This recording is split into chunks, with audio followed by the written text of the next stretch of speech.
on teaching and coaching so we can continue to be aligned and give our players the best chance of success on and off the field. First, let's look at our coach expectations. So how do we teach? What do we want to continue to teach the players, and in what order? What is the most important for our players? Well, first, looking at why they play the game. The players play the game to have fun. They play this sport because they love the sport of soccer and they want to enjoy this opportunity to play, to compete, and have fun with their friends. So we need to ensure and recognize that at the heart of everything we do is to create a fun and enjoyable experience for all players. And this goes across all ages, all levels of play, and all levels of talent. Players want to have fun and play the game. So some of the fallacies about fun. That doesn't mean that having fun is about goofing off or not about learning. It doesn't mean that having fun is not compatible with competing at a high level, right? And sometimes fun can be a function of gender as well, right? That we know that sometimes social dynamics may play a bigger role depending on age groups, but also depending on gender from there. Having fun ultimately means different things for different age players. For a U19 team, having fun might mean competing and working every day to reach their goals to get to college soccer. Having fun for a U11 or U10 team may be having opportunities to take players on 1v1, to score goals, to celebrate these goals, to spend time with their teammates, to go to activities off of the field. So it's our job as a coach to recognize what is fun for the group of players we have in front of us, and how can we maximize that and create an environment that emphasizes that. Looking at a study that Amanda Visek from George Washington University did, she studied over 10,000 players and asked them about the importance of fun, right? 9 out of 10 kids mentioned that fun is the main reason they participate in soccer. When asked to rank different things, fun factors by importance, winning was ranked 48 out of the 81 reasons. So for many of us as coaches, that might be higher up on the totem pole, but we have to recognize that for players, winning may be further down. So how do we create an environment that emphasizes fun, that emphasizes teaching both soccer lessons and life lessons in order to create a successful team and individuals that grow and develop on and off the field? We do that through more engagement, more player actions, more decisions, more goals being scored, more support, and more smiles. We ultimately set the tone for our training environment. If we have high energy, if we are positive, if we are smiling, if we're having a good time, the players are ultimately going to have fun as well.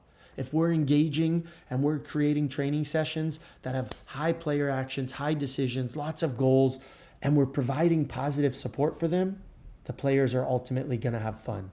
And this is through every developmental stage that we must maintain this.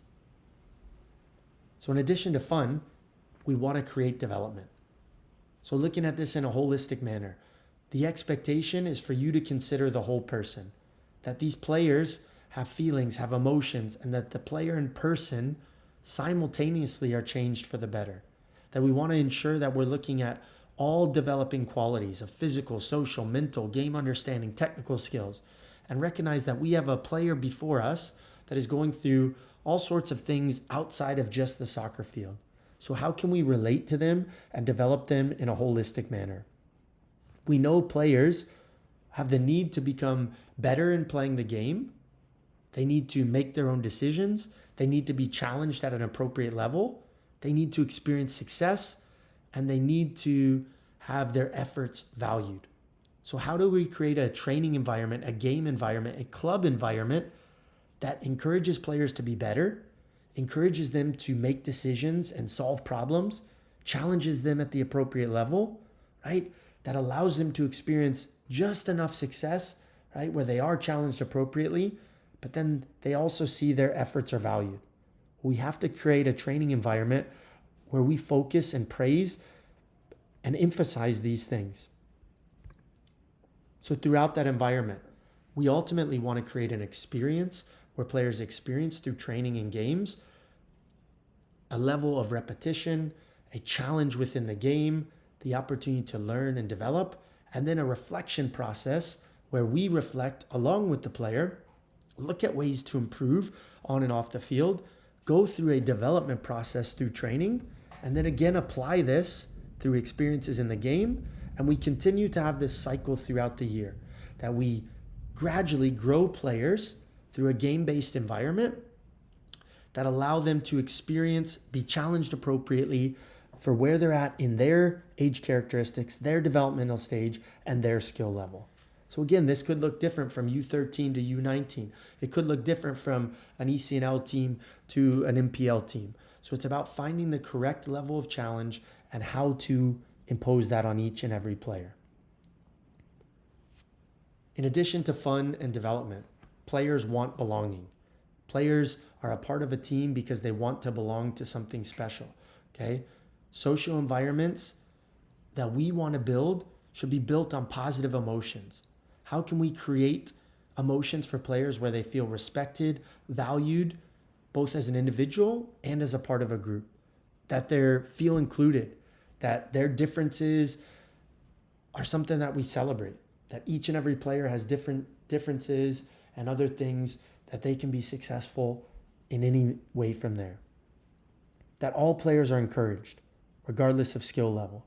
That we've selected these players to be on a team, so we saw something great in them at one point. We saw potential in them at one point. It's our job to continue to encourage them and challenge them in a way that's positive, that reinforces and gives them belief. We want to create an environment that's free of intimidation or harassment or bullying. And this is something we have to set the tone in from day one within our teams.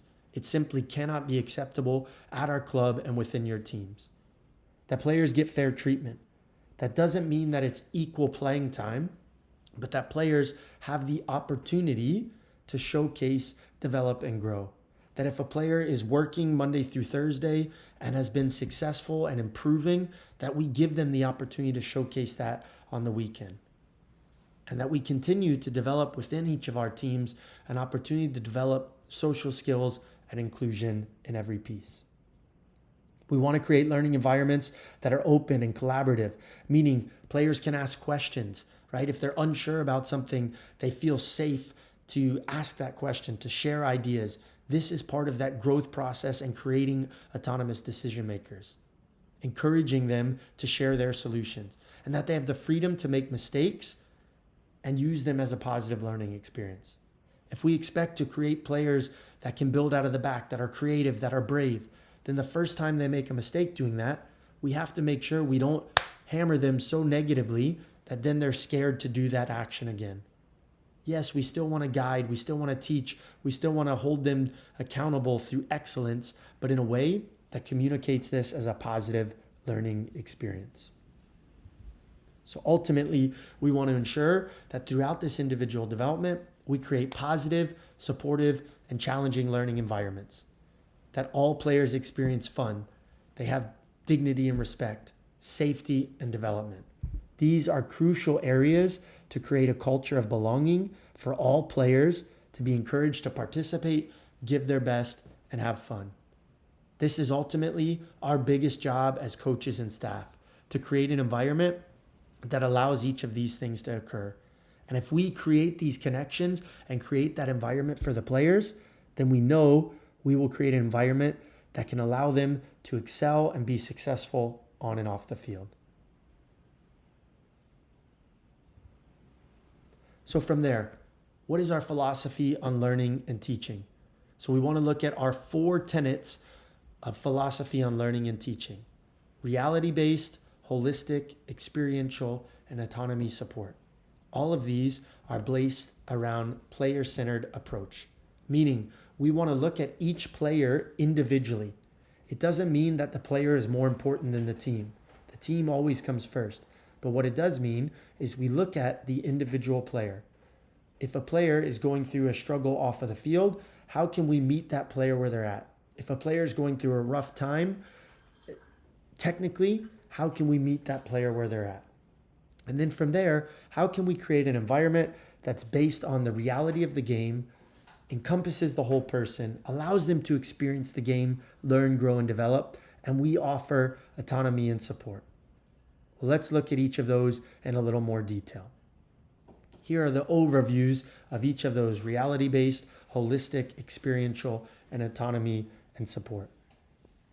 Breaking each one down, we see reality-based means we have a training environment that uses the game as the starting point. The more we can connect the game on Saturday to our training sessions Monday through Thursday, the better connections the players will have.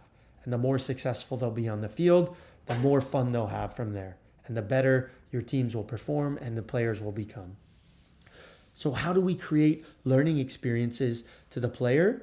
We do this by creating recognizable training situations. So if we're trying to improve our ability to build out of the back, in training, the players should see recognizable situations of building out of the back that they will see in the match on Saturday. We also want to take into account the player's development stage and the context as the basis for learning. Meaning, can we expect a 13-year-old to be able to recognize 2 or 3 different types of presses on them and successfully build out of the back? That might be too far for where they're at early in the season from a development stage. So we need to make sure it's reality-based, but appropriate to their level. From there, is it holistic? Is our training environment continuing to both create a reality-based setting, but also create an environment where we're developing the player's attitude, social skills, and the connection to the player in person? This is how we communicate to them, right? So do I recognize when a player needs an arm around the shoulder and a quiet word? Or when a player needs me to stop and freeze the session and step in and challenge them to be better? There's moment for each of these, and it's our job as staffs to create this relationship with the player themselves and the person to understand what they need in that moment and in that day in order to be pushed. Next, we have experiential. So learning starts from the player's experience. We want them to experience something to learn and grow. We know as humans, if we experience something and feel it, we always will grow more from that than just being told.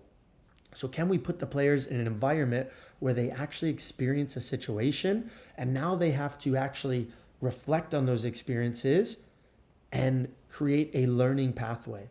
So how do we support them? Well, we support them through mutual reflection, through asking challenging questions, guiding questions, asking them check for understanding, and then helping guide them along that pathway.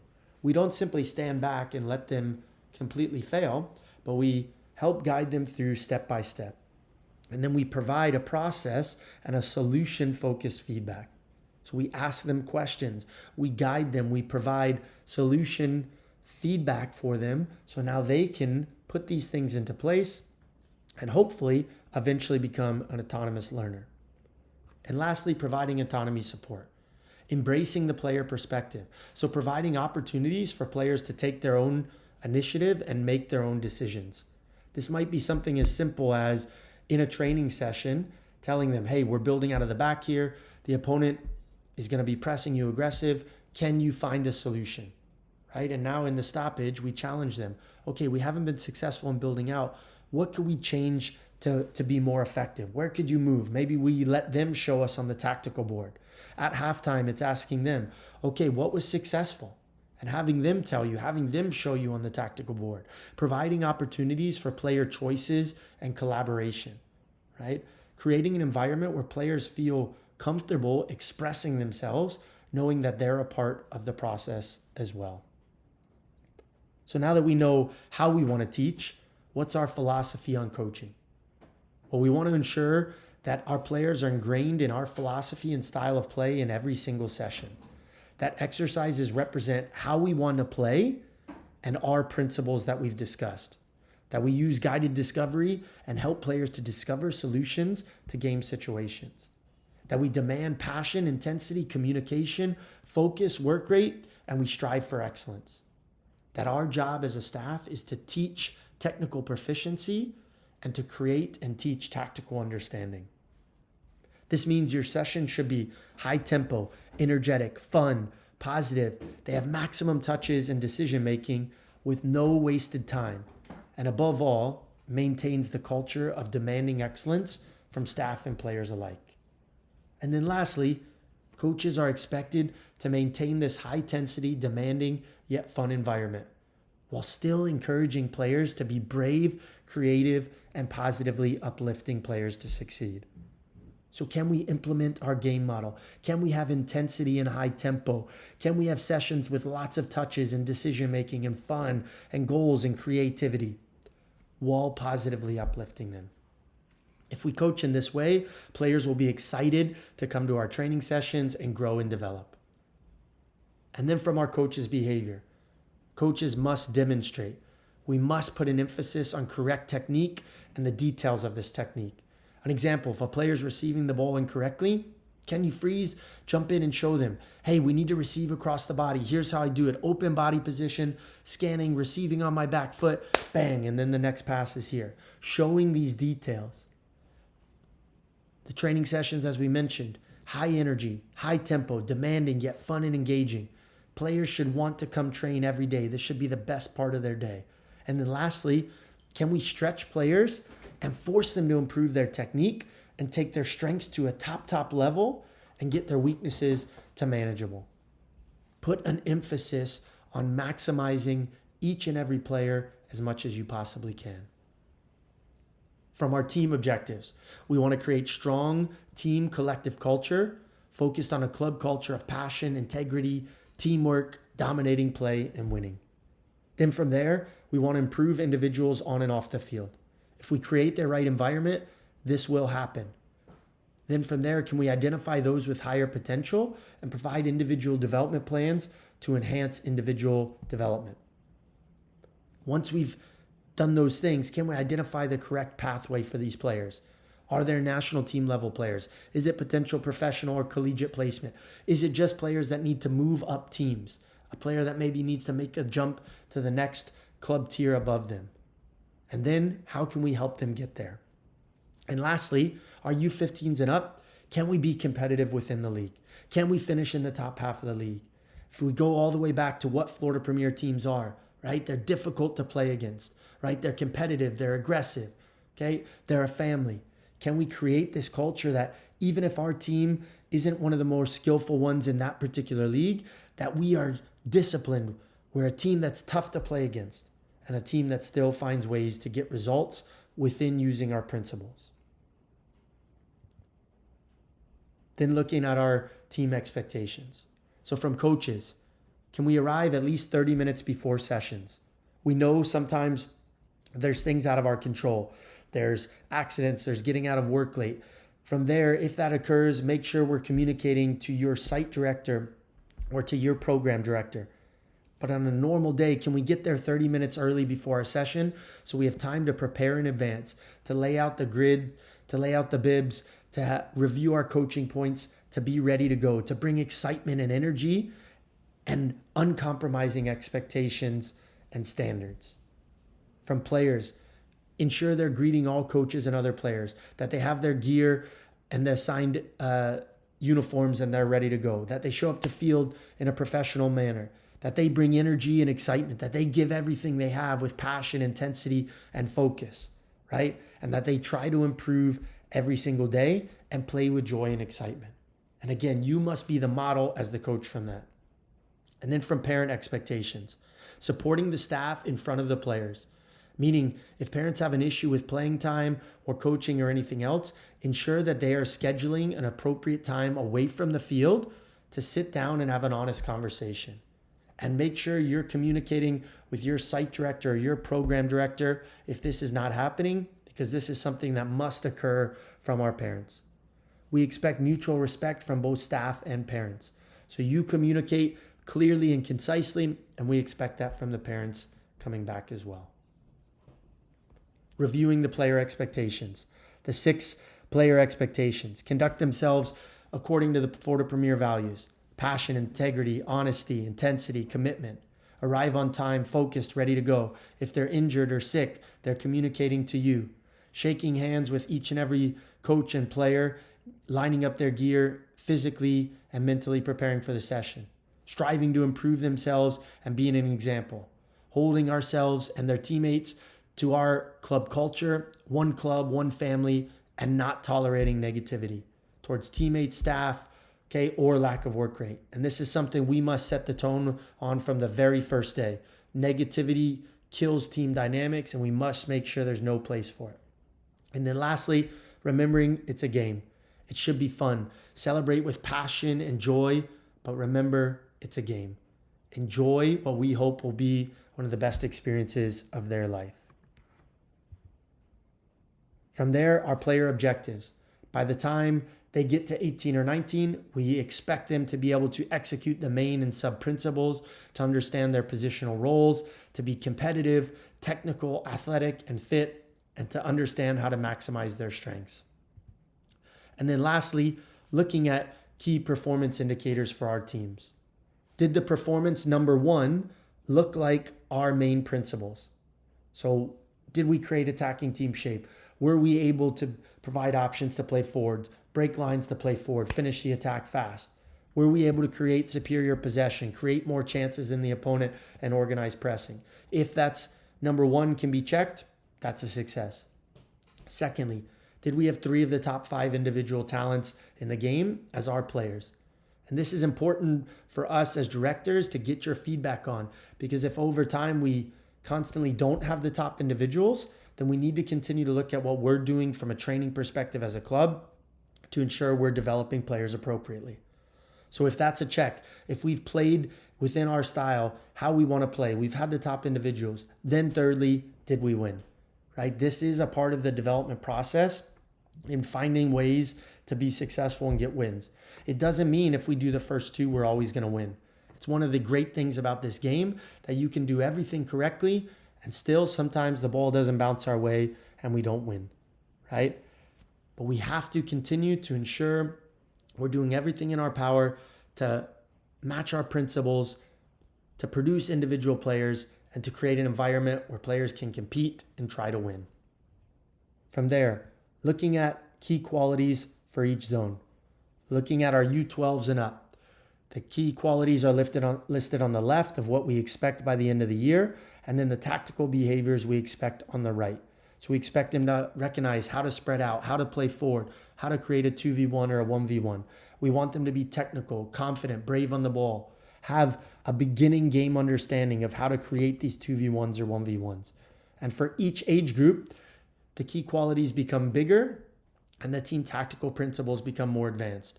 Of course, what this looks like at a ECNL level may be different than at a USA level, but we still expect them to recognize how to create a 2v1. How they do that in which situations in the field could become more advanced based on each level and each age group. And as you see, each age group, the key qualities again advance and the tactical principles advance, as there becomes more and more things that we need to teach and coach based on every age group. So make sure you become familiar with each of these for your age group and work towards creating these key qualities and tactical behaviors for your teams. And then lastly, looking at our primary positional responsibilities. These will be emailed out to all of you, right? But from each player responsibility, we want to know what is the expectations from attack, defending, and transition. So what do we expect from our goalkeepers? We expect them to be a part of the attack, the first attacker, to provide support in the build-up. If it's higher up the field, how can they get in a position to circulate the ball, right? Reading how to position tactically, body position, proper distribution, defensively, denying goals, organization and communication, right? When to maintain vertical compactness. And of course, the level of this varies based on the age group, but also the level. And this is prevalent for each position. We have at our outside backs, then with our center backs, our central midfielders, our wingers, and our center forwards. So again, become familiar with these, and these should be a starting position of what you're asking for each of those positions.